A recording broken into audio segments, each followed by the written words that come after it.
Iciko lamaskandi uKhuzani Sedlamlenze libongela ngconcoza kumfowethu uDumakahle oyenze imanga edlala ividiyo yakhe ethi indaba zomjolo live enkundleni zokuxhumana.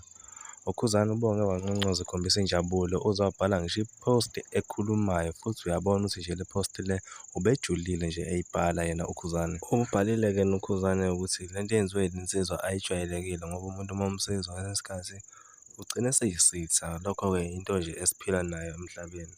Ubongile-ke yena wabonga uDumakahle, wabonga futhi nomzukulu ukuthi basalokhu beyibambe lapho.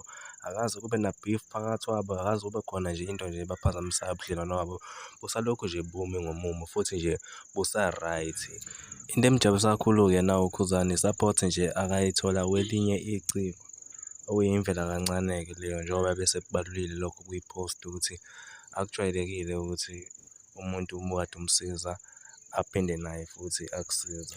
Abantu-ke baphendulile-ke bekhombisa ukumfisela inhlanhla nokumbongela-ke uKhuzani nge-support ayitholile kuDumakahle. Baphinde bambonga futhi uDumakahle ngesenzo asenzile sokudlala ingoma kaKhuzani live. Le nto leyo-ke imveza njengomuntu ongenayo umona yena uDumakahle futhi abalandeli bakaKhuzani bakuthakasele lokho. Bambeka kahle nje nawe uDumakahle ukuthi hhayi insizwa nje lena engenawo umona-ke, umuntu wokuthenjwa-ke uDumakahle. Sengiyayivala le video, ngicela u-subscribe, ngiyabonga.